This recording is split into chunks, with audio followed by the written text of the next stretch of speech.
Okay, for those of you who want to read the scoring guideline in more detail, it's 2011 Scoring Guideline Form B. That's what you should Google. Question 2. Was this study an experiment or observational study? Provide an explanation to support your answer. So whenever you see that, was it an experiment or an observational study? Remember, you're looking to see whether or not treatments were randomly assigned. So this is an experiment because the treatment, D-cycloserine or a placebo, was randomly assigned to the patients. Yep, they said imposed, but imposed means randomly assigned. Well, essentially correct if the response indicates that this was an experiment. So yes, I indicated that. Because the treatment and the explanation clearly indicates that the 2 treatments were imposed. Imposed, randomly assigned, you're good. Partially correct if they indicate that they were experiment, but not clearly communicate that the 2 treatments were imposed. Note if the response indicates that this was an experiment because there was random assignment to treatments, this implies imposition of treatments and is scored as an E. If the response does not clearly state the random assignment is to treatments, this is scored as a P. So what was randomly assigned needs to be clearly specified that it was treatments, or specify what the treatments were, like that. I've seen it where they take off without the context. On actually the last question, we'll see that. So you need to, I would specify what is being randomly assigned or not randomly assigned, or what the treatments would be. In this case, I guess the treatments were clear, so it was okay. But there's another problem that we're going to look at where you have to specify what was randomly assigned. Or imposed, if you prefer. If you use the word imposed, you're fine.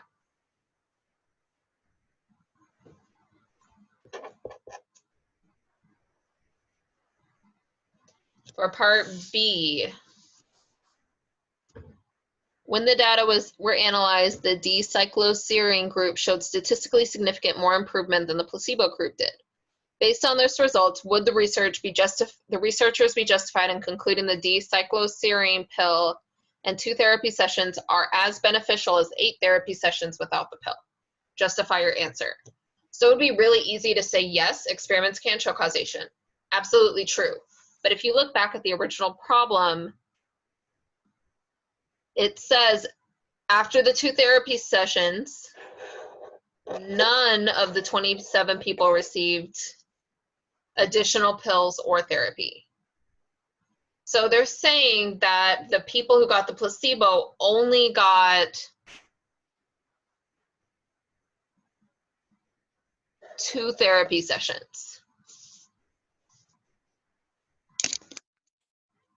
So that means that we did prove that 2 therapy sessions with the pill are better than 2 therapy sessions with a placebo pill or no pill, but we didn't prove that it's better than 8 therapy sessions with no pill. So that was kind of sneaky because you can show causation typically with an experiment. And you could with this experiment for people in similar situations, but you can't prove it for 8 unless you have these people do 8 therapy sessions. That would be a great 3rd treatment group where you have one group that gets 8 therapy sessions with either a placebo pill or no pill at all. So for part B, the response says no and clearly explains why this is not reasonable based on the fact there was no experimental group that received 8 therapy sessions and no pill. This one was pretty sneaky. Incorrect if the response provides an answer with an incorrect or no justification. So if you said yes, it was automatically incorrect. There's no P listed here, so I guess you couldn't earn a P. But if you feel like it was really close, you can give yourself a P, I guess. But if you said yes, you were automatically wrong. If you said no, because we can't show causation, well, we can show causation, that would not be sufficient. That would be an I as well.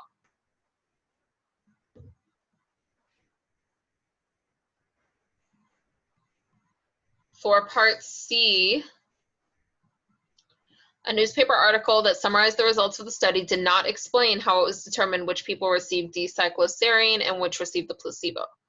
Suppose the researchers allowed the therapist to choose which people received D-cycloserine and which received the placebo, and no randomization was used. That's not true because it says they were randomly assigned, but suppose they were not. Explain why such a method of assignment might lead to an incorrect conclusion. So because the therapist could pick people for the pill, they think have a higher chance of overcoming their fear, especially if they work for the D-cycloserine company. So what I'm saying is that they could intentionally pick people who don't have that strong of a fear, or who they think are stronger and can overcome this fear more easily, because they want better results. They want the D-cycloserine to be successful because they want to sell it to people and they want to make money from the pharmacy company, which I think is probably pretty typical in a non-experiment. That's why randomization is so important. Even if they don't, they might subconsciously try harder with the people who got the drug instead of the placebo. So they might work harder to help those people overcome their fears if they know which pill they got. So that's why it's also important that we have a double-blind situation where the therapists don't know if the patients got a placebo or an actual drug.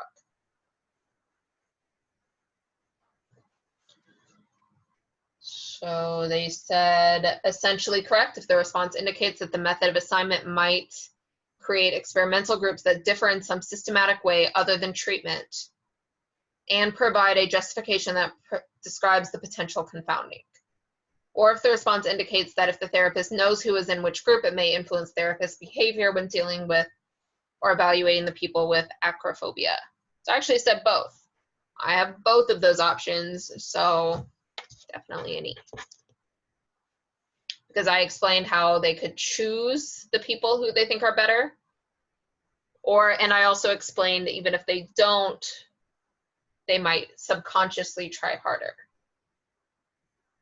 Partially correct for any of the following. The response indicates assignment might create experimental groups that differ in some systematic way, but does not provide an explanation of the potential confounding. So if you just said the groups might differ, that was partially correct. You had to indicate that the therapist could choose the people or something like that, where you're specifying how they could be different and why that would affect the response. The response makes a general statement that lack of random assignment could lead to confounding. So if you said it could provide a confounding variable, but you didn't specify what in context, then that would be partially correct. The response indicates that the therapists know who is in which group, but does not give a reason as to why this might lead to a misleading conclusion. So if you just say they would know, but not why that matters if they know, that would be partially correct. The response makes a general statement that failure to blind may lead to bias, but does not provide an example in context, is also partially correct. Note if the response discusses incorrect conclusions, they may result from people with acrophobia rather than therapists choose their own treatments. The response is scored as an I. Because since the therapist is choosing it, not the patients themselves, then the patients don't matter. It's the therapist behavior that matters here. So you wouldn't have been answering the question, so that would be an I. Same breakdown it looks like, so you can pause the video and figure out your score if you don't already know it. Mine's 4 out of 4.